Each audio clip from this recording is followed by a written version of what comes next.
welcome to the Easily Excitable podcast. My name is Topham, and with me this week is Shoban. Hey man, how's it going? Good, man. How you doing? Things are going all right. I found myself very inspired after watching a video yesterday, which we will get into shortly.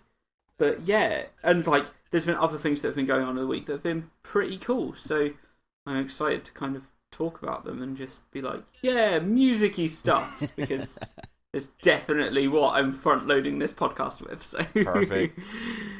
yeah. So over the past week, I've been trying to learn some songs, and on Wednesday, Rachel and I went to a place in Macon called Grant's Lounge, which is a music-y bar pub kind of thing, and they have like a jam session night thing on Wednesdays. And we went down there and we just saw a bunch of people play a bunch of instruments and have a good time and like play some songs. And it was really, really cool. And yeah, I was just like, oh, this is like a really freeform kind of gig. It was odd, but yeah, it was really, really cool. And yeah, go ahead. Yeah, no worries. So I saw like photos Rachel had sent of the place, and it looked amazing. Like, it was good fun. It's not like particularly busy, but there's definitely like a community of people that will come out to it. And it was a good time. I'm like, oh, I would maybe want to jump up there at some point, but I need to like get an idea of what kind of music they play frequently, right, and stuff, so that I know the music that they're typically playing, because they played like a bunch of classic kind of songs, and I cannot remember any of them for the life of me right now. But yeah, no, they played Purple Rain, so I know that one for sure. Okay. And then yeah, it was cool to see just a bunch of different people get up and play, and it was just yeah, like I said, just a lot of fun, and I'm interested in potentially going there again and just seeing what other songs they know. And someone rocked up with a guitar, and I was like, oh, this is cool. They played for a couple of songs, but like the main people that were there were two drummers, and what was the other? There was a bass. There were at least two bass players there. Okay. Who like alternated. We took it in turns, a keyboard player, and then your singer who switched out with another singer at some point as well. So it seemed interesting, and they definitely get people involved. So I'm just like, oh, I kind of want to see what kind of songs they play and see if I can learn some of them, so that I know roughly what's going on, and just be like, yeah, let's play these songs and just get involved. Right. Yeah. And the guy that turned up on guitar, I was like, oh, that's really cool. And like he pulled out a Fender Stratocaster, and I'm just like, yes. And like all the music they're playing, I'm just like, yes, the guitars that I have, apart from the one I'm borrowing, just like might not be suitable, mainly because they're like guitars that are typically used for like heavy metal and stuff. Okay. Sure, like I can play them, like not to play that style of music, but I don't know how they would fit in, like especially like with Stratocasters being single coils. And they perform very differently to how humbucking guitars work as well. Okay. But I don't know, it could be just someone turned up with a Stratocaster, so they play music in that style, or people would turn up with a Les Paul one time, and that's got humbuckers in it. So oh wow, it's just like if someone turned up with that, I'd be like, okay, it doesn't matter what instrument I bring, right? It's fine. So yeah, and then like over the weekend, yesterday. Rachel and I went looking at pawn shops to like just have a look and see if there was any like secret amazing guitars hidden around. Right.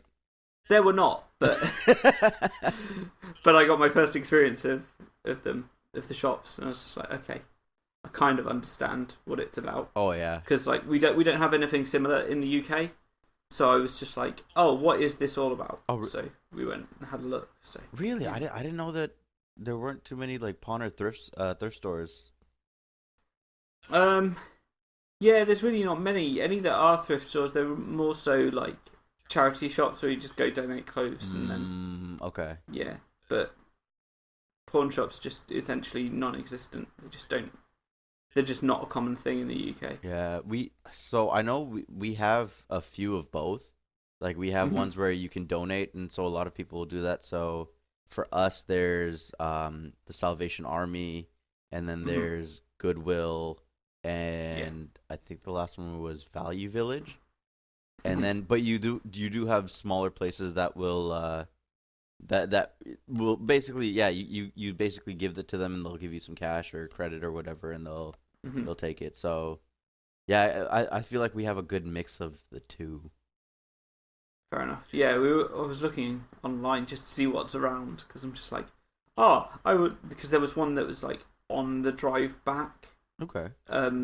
From downtown, that like specialized in musical instruments, but it was going like we heard that it was going out of business. But by the time we swung by, it was already closed. So it was just like, oh no. And so I was like, oh, let's go and have a look at some other ones. But most of them closed at 4, and we were like looking at things at like 3:45. So I was like, meh. So we never really got round to many. But I'm just like, I'm curious about the whole thing, and like maybe there'll be like a bargain there one day. But at the same time, I'm just like, I'm not setting expectations. And then also, I saw like a 2,000-watt power amp, and I'm just like, okay. What? Those are for things. I was just like, this is mad. And yeah, I'm just like, oh, this is absolutely crazy. And then there were like speaker cabs and bass amps and things like that. I was just like, oh, cool. So if I ever need something of that kind, I can definitely know roughly where to look. Right. And try and find those things. But yeah, it's that was definitely an interesting thing to experience. Oh yeah. So yeah, I was having a look around. But yeah. So yeah, I went to Grandstands. They were playing songs. And now I'm just like, there are some songs I want to learn. So I put together like a list of songs that I kind of want to get comfortable in playing. Some of them I'm like comfortable with playing already. Other ones probably need a bit more work. Right. And like I played one the other day, like the basic chords of one the other day, and you got it like straight away because I was trying to play Clapton's version of "I Shot the Sheriff," and I'm just like, that's fun. That's always a great song to play. Like just yeah. It's so good. I'm just like, yeah. I don't know. That's like one that I'm just like, okay, I want to make sure I know this. And then like the other things on my list are just like Feeling Good, like there's the Nina Simone version. Muse covered it as well. I'm just like, I want to learn that. There's a Jack White song called Freedom at 21. I think I've heard it. The guitar part's like really easy, or relatively easy, but the lyrics are kind of wild. So I'm just like, okay, that's mad. I've started learning Layla by Eric Clapton. Oh, that is not. It's not an easy song. No. That is not. No, I'm struggling a lot with that. As long as it's the Eric Clapton version and not the Deuces and Dominoes version, where that one is just like they just start off and it's like, oh, okay, yeah, this is gonna go good, and then they just take off with it, and it's like how just yeah. Then there's like other ones that I want to learn, like Hey Joe by Hendrix, Rocket Man by Elton John, Californication by Red Hot Chili Peppers. Like I'm learning the riffs on like the main riff on that, but then there's chords at like the chorus part, and I just haven't learned that well enough. Drive by Incubus, I've got like the main riff of that down. I just need to make sure I know the chorus to it. Wish You Were Here by Pink Floyd, like I know the intro to that, and that's about it. I want to learn Breakin' by Hailstorm, which is like kind of like their acoustic, like just piano song. Okay. But it's easy enough in chords to just put it on the guitar. Right. But I need to find someone that can sing it because it's not a song that most people would know. I say most people would know. Like it's a rock. They're a rock band. Right. And they don't have much exposure. I don't know. They do have a few songs that have massive amounts of listens on Spotify, but it trails off pretty quickly off of their top 5. And then a song that I learned ages ago, Hyperdrive by Devin Townsend. Like, I know how to play that, but that's not a song for most people anyway. Right. So I'm just like, yes, because it's like a prog song, and I'm just like, oh, this is great. But yeah, I've just spent my time learning some of those, just learning the chords, and that's like something that I've never really done in the past. It's just learn the chords to songs and like play them through. Right. So I've been following like jam tracks online for like I used to like improvise and play the leads over. Okay. But now I'm just like, oh, why don't I try and actually play along with the chords and understand what they're doing and the relationship between chords, Right. which is something that I'm trying to learn as well at the moment. Like what chords need to be major and minor in a certain key. So that's like becoming more and more important. So I'm just trying to figure that out. And yeah, it's interesting. And yeah, doing the jam tracks and learning songs is definitely giving me some context as to how keys and things work. That's something that I always find interesting. Like when you riff, it's great. You know, it's so creative and you can do so much. But it's like if you actually learn like off of sheet music or like when I'm doing it with the bass and it's like going through tabs and everything. It's like, oh, okay. Like I kind of learn what everything is and like what are specific styles and stuff that I might not have understood before. And it's like, oh, okay, so this is how it kind of all transposes onto the sheet, or this is like the importance of it. Yeah, it's it's really interesting. I really like learning music, so I'm working on that at the moment. But yeah, there's like a bunch of stuff I want to record as well. Like, yeah, I want to record versions of all of these songs, but I also have other songs that I'm working on, and like using this theory and knowledge that I've been learning recently. I'm just like, oh, I want to be able to put this together and put this into a song, and then come up with some stuff. Hopefully, find a vocalist at some point that can sing it all, and just work on getting some music done, written, recorded, and just out there in the world. Right. 'Cause I've already done loads of stuff alone, and there's more stuff that I want to write alone that definitely can just, well, it can benefit from like having other people's input on it, but it's definitely not something that's necessary. Whereas there are songs that I'm just like, oh yeah, I want to like write music in this style, but I definitely need a counterpart to it, like a voice to sing over it. Right. And so yeah, there's definitely things like that. So yeah, I'm definitely on the lookout for someone that can do singing for the style of music that I want to play. If you can get somebody, that's going to be amazing. Like just it's something that I'm really looking for at the moment. But you know, I just need to run into the right people at the right places. So hopefully on Wednesday at the Society Garden, which is where we go for trivia. We just went to trivia like the other day, and it was Harry Potter trivia, and there were 74 teams. Oh, it was mad. There's usually only about 20 teams. Jeez. 74 teams. Could you guys get a seat, or were like people? Yeah, we got there early enough. Oof. Yeah, we got there like an hour before it started, and got like the last table that was available. Jeez. So, yeah, it was mad. And yeah, anyway, I was going to say, on Wednesday there's a singer-songwriter showcase. So there's going to be people down there that are there supporting like the local music. Oh yeah. And like playing stuff. So I'm just going to like go down, hit it up, see people, and just hopefully just see more music and just get some more ideas and inspiration. And just be like, these are the, I don't know. Yeah, just got to find things. Right. But yeah. So yeah. What was I going to move on to next? Oh yeah. So I was watching this video yesterday, and like before we started, I told Shoban what this video was. It was a video called "The Bizarre Modern Reality of The Simpsons." Okay.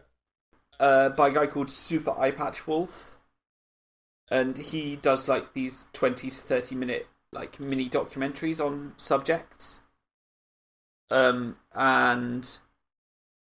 I've watched a few of his videos in the past. One of them like caused me to have an absolutely miserable time.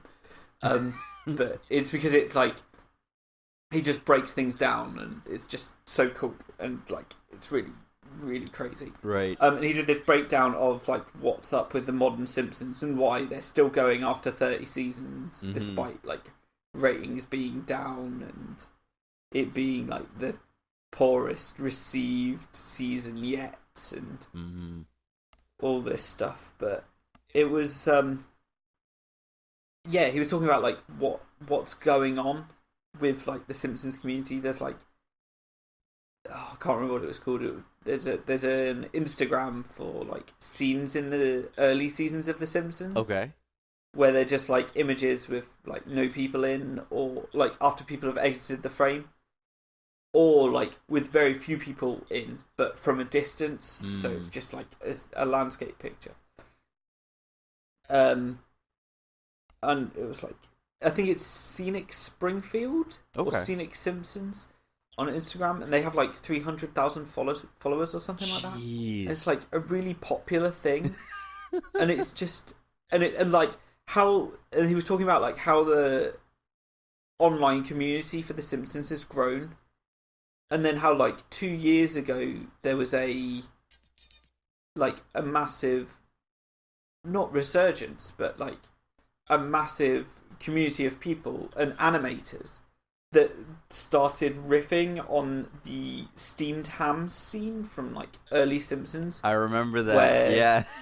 Where Skinner passes off Krusty Burgers as his own thing called steamed hams and his kitchen sets alight and all this.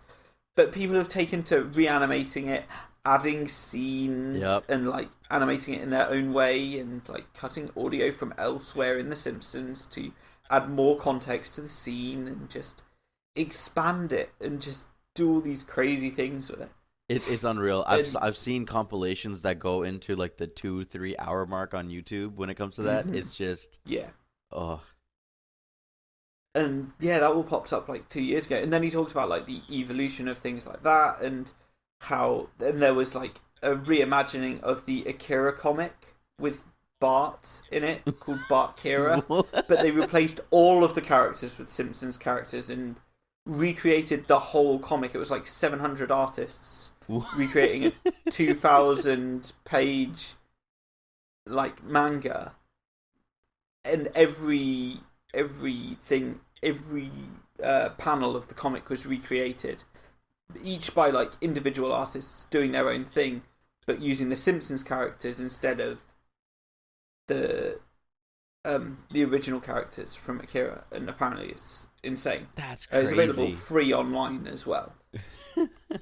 and then eventually he got into this topic of Simpsons Wave. Yes. Which is like a take on Vaporwave, which is like it's a visual. It's kind of a visual medium using audio as well, and that's like a hybrid video medium. Yeah.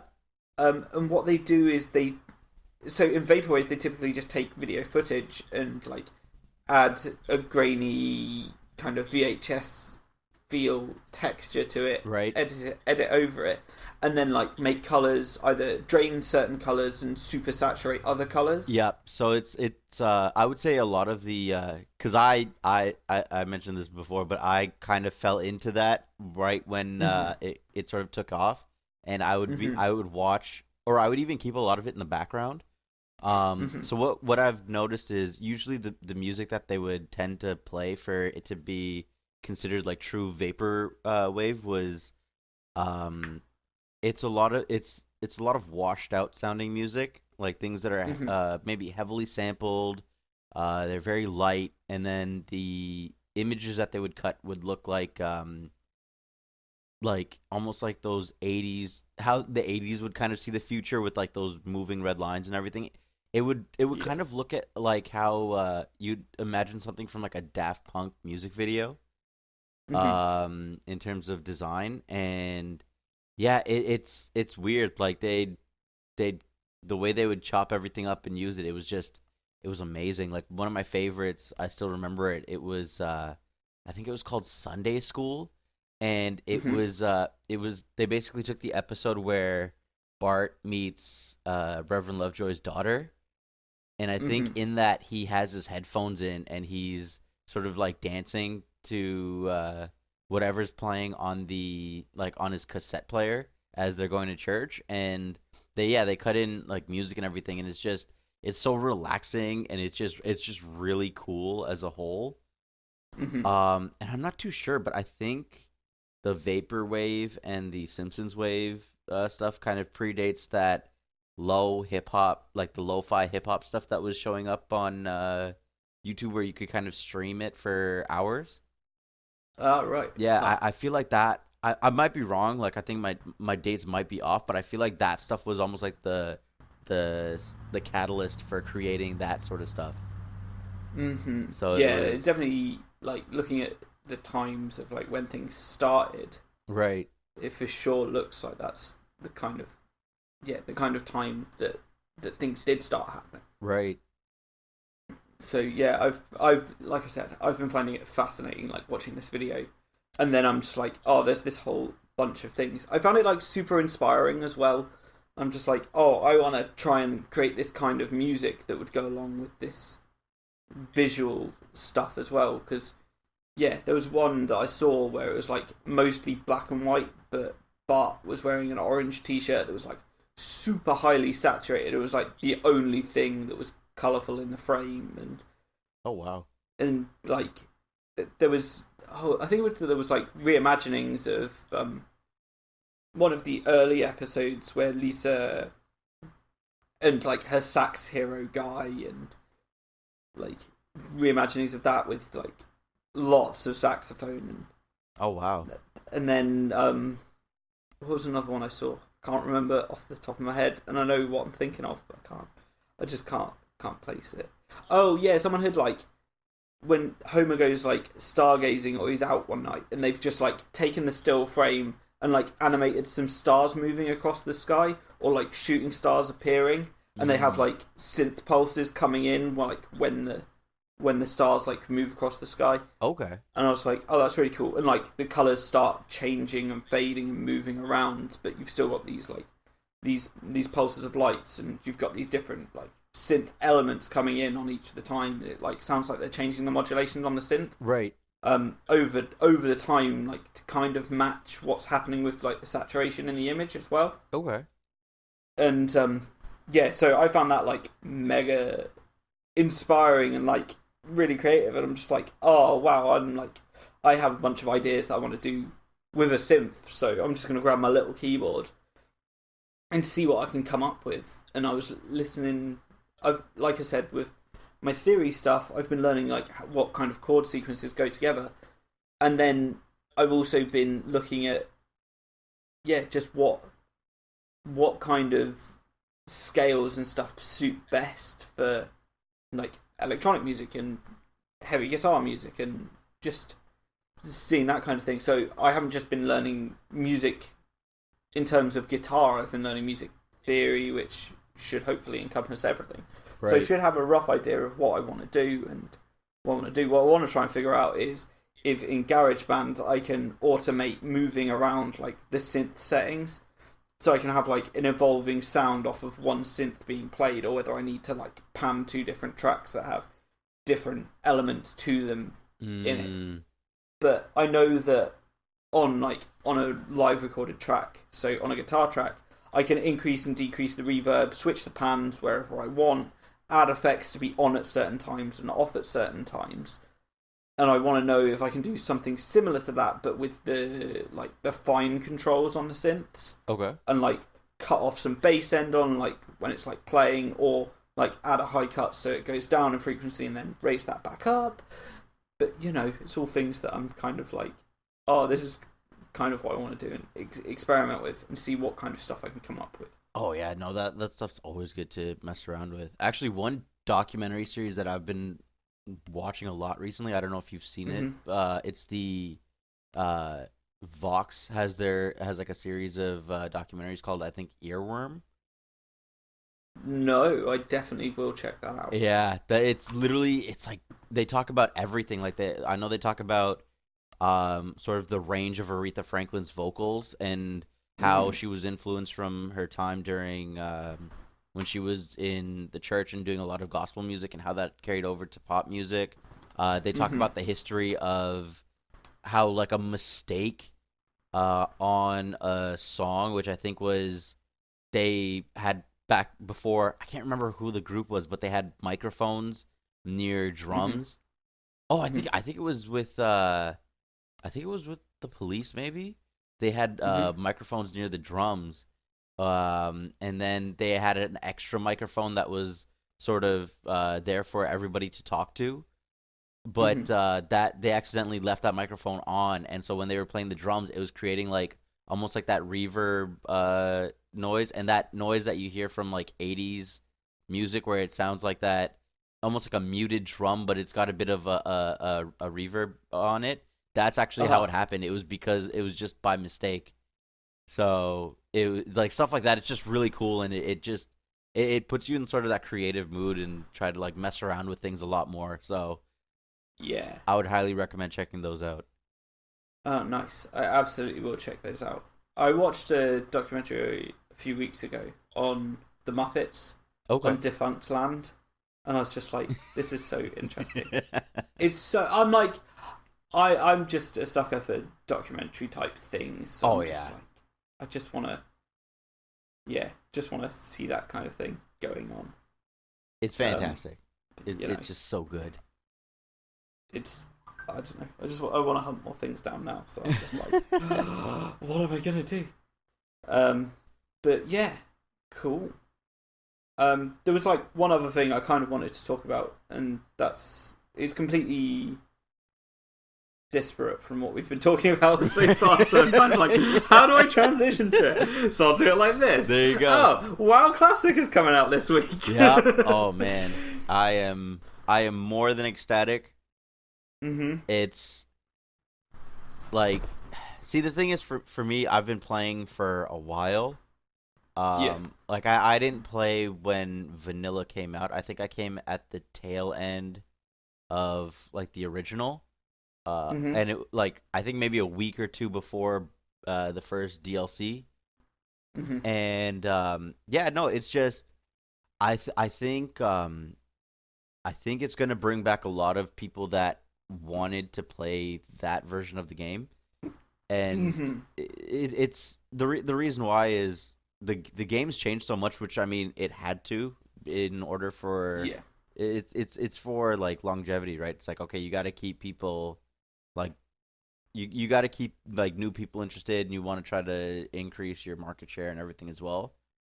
Yeah. So like the thing is when WoW originally started, it was really focused on okay, you only have from levels 1 to 60 and we don't want people just burning through content, so we're going to make things stretched out as long as possible. Mhm. And then the thing is they changed it because they were actually probably the most casual MMORPG at the time in comparison to the other Yeah. ones because they did small things like for example, one of the most common like things to have with MMOs at the time was if you died, you lost Mhm. experience. So All right. it was like one of those things where it's like, oh no, yeah, you just like I remember playing games where I would get to an area and I realized I couldn't go any further because I kept dying and I kept losing Mhm. all the experience points I accumulated just went away and I was just stuck at zero. And WoW was like, yeah, we're not gonna do that. We're gonna just like instead when you die you have to run back to your corpse and then you respawn wherever you died previously and then or they're like or you can when you're in the graveyard you can talk to somebody and you just get 10% damage on all of your armor and a debuff that basically lowers all your stats by I think 50% for 10 minutes. So it was really different, but and because they had the long like they wanted to make stuff spread out at that time, Mhm. they took a lot of shortcuts. Like if you wanted to do certain quests, you had to run up and down like the map and go into other zones and everything like that. And the drop rates on stuff were a lot lower, and it was it was difficult. So you had to, and there wasn't anything to kind of help you like progress. Like they didn't have any like looking for group parties that you can kind of set up or anything like Yeah. that. You just kind of had to run into people and then they'll all work together and okay, we can party up and do this. Oh, yeah, you're really good. Maybe we should team up and take this thing down. Okay, no problem. And then that's how you kind of you ended up making friends just because really out of it was a requirement really, or else you would find it very difficult to level up. And then once you got to Mhm. 60, then you'd have to all right start working and then trying to get proper gear and go through the proper raids and everything like that. And that's kind of how it originally was. But then now with we're 15 years or yeah 15 years pretty much Yeah. into it, and there's been a slew of downloadable content, and it's not really about the leveling anymore. It's all about the end game content because they want you to experience everything like that, everything new that they have to offer. So Mhm. it's like, okay, we're gonna make things easier. As soon as you buy the game, you get a free character level boost, so you can like bump your character up to the like to the most recent DLC, and you can just deal with that. You don't have to deal with any other things. Oh, we're gonna scale all of the gear and everything, so yeah, you don't have to worry about that as well. Oh, drop chances are significantly higher, so that's fine.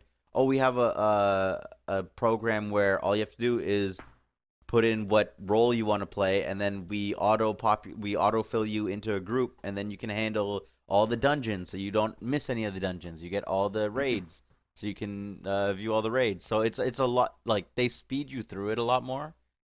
Yeah. So that's where people were frustrated because it doesn't feel like you're attaining necessarily.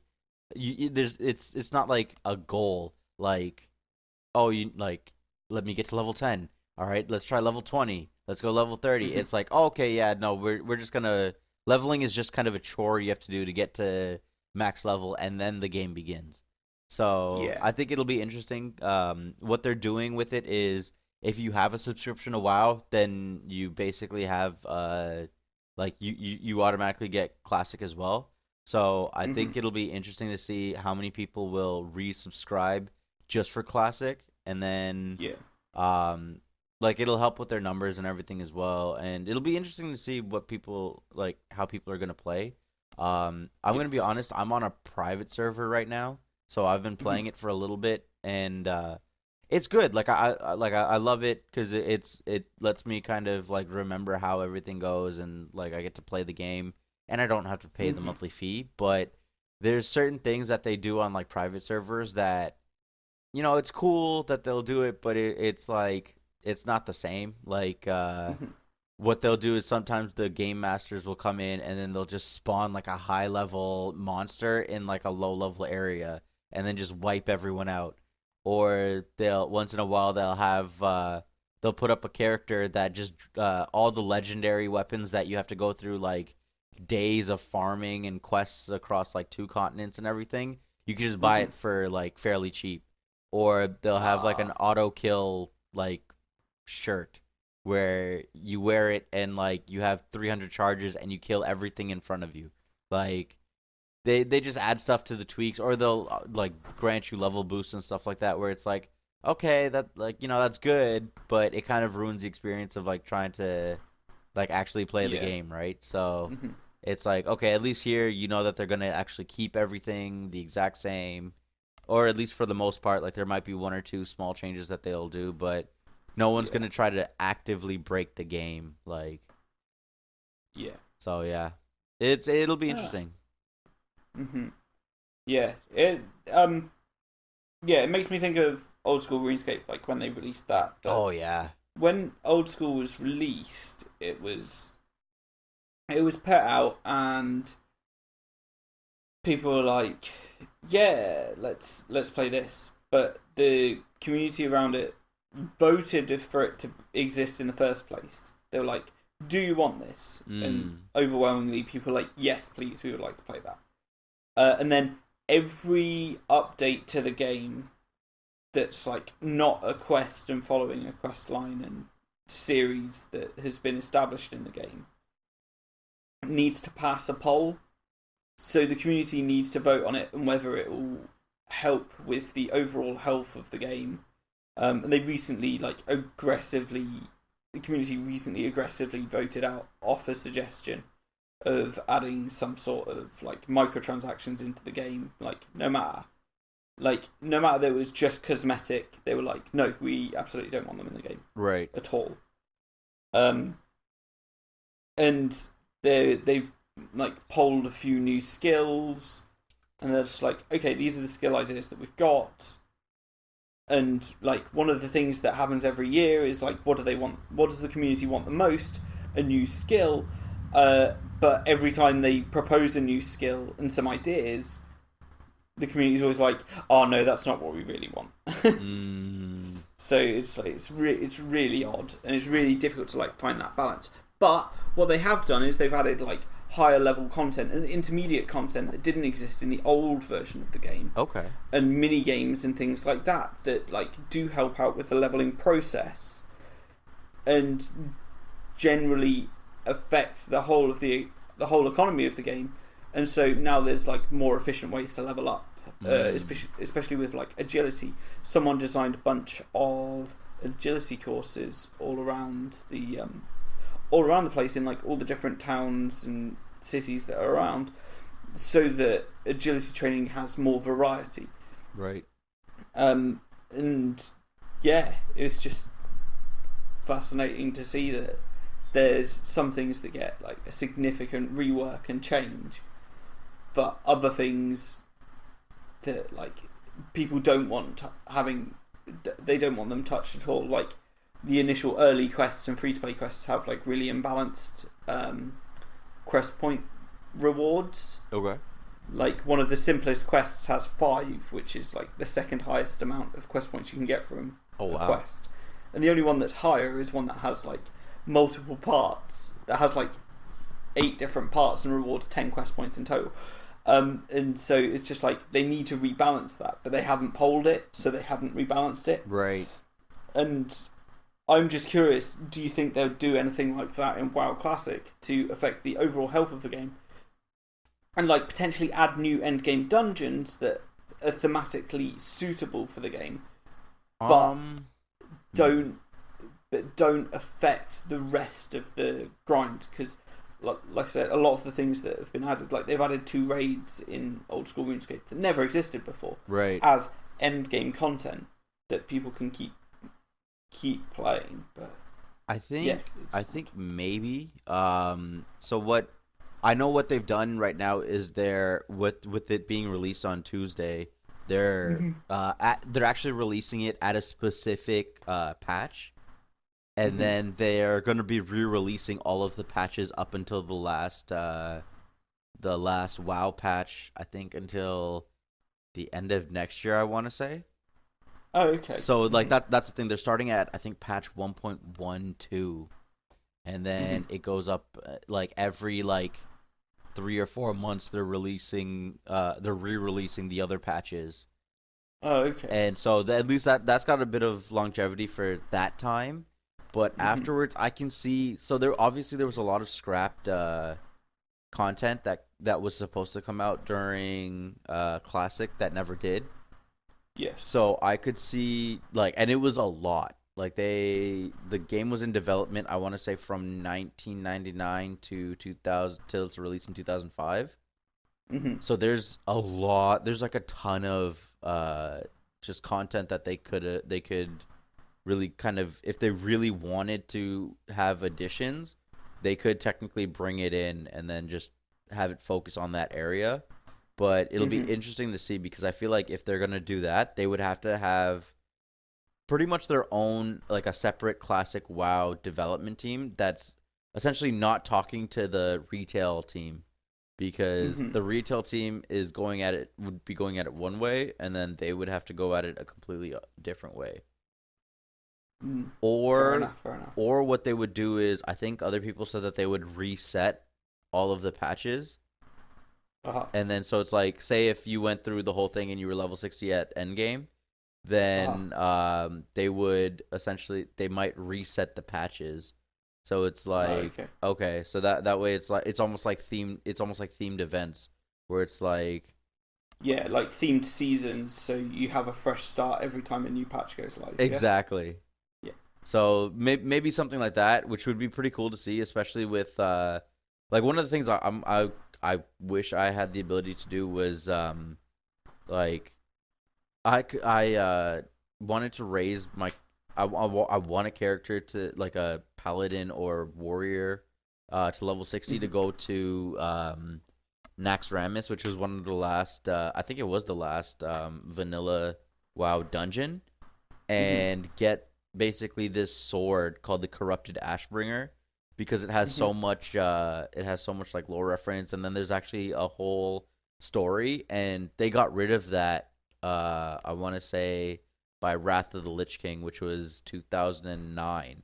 So it was only available for like 3 years, and then they got rid of Mhm. it. So it's like I don't think I'm not going to be super competitive, and I'm not going to be able to get to level 60 and get a good guild, and then be able to go through weeks of raid progression in order to build my gear up so I can get to Naxxramas on the first go. So if they were to Yeah. make it seasonal, then it's like, okay, I could work myself up to it so that way eventually once it's available, then I could try to go for it. So Yeah. stuff like that, or even like for mages they basically have this great staff that's available as well, and it's one of the like most powerful in game, but Mhm. it takes so long to even try to get it, and it's like Yeah. like that's really the main thing for me. It's like, okay, let me try to play around and get all the cool stuff that is no longer available in the game, or just I would never had the ability to actually do by myself at that time. Mhm. So yeah, it'll be interesting to see. Mhm. Cool. Yeah, I'm interested to see what happens with it. I never played WoW, so I'm just curious more than anything as to what it will be like. But, Oh yeah. interesting. So cool, cool. Um, anything else you'd like to share? Um, Not too much. I think we covered a lot. Like we bounced around a lot. Yeah, there was a lot. I'm happy with what we've said today. So, Yeah. where can we find you across the internet? You can find me at Nabos NABOHS across the internet. I'm pretty sure like recently I just changed everything back to just Nabos. Like Uh, yeah, so I'm glad I got to keep everything just across the board now. nice, nice. I can be found across the internet at Destroy Top and more at Etherfar. That's YTHAFAR. And yeah, that's on like Twitter and Instagram. I don't know when the next bit of music will be coming out, but I have some ideas, so we will see. Probably gonna try and do some guitar stuff or try and plan to do some guitar stuff all week. So we'll Nice. see what happens with that. And yeah, thank you everyone for listening. Thank you, Shoban, for being my guest this week. Oh, thanks for having me, man. It's always great just kind of coming in, just talking about music and games and everything. Yeah, yeah. And yeah, I've already said thank you everyone for listening. So yeah, have an exciting week. Goodbye. Bye.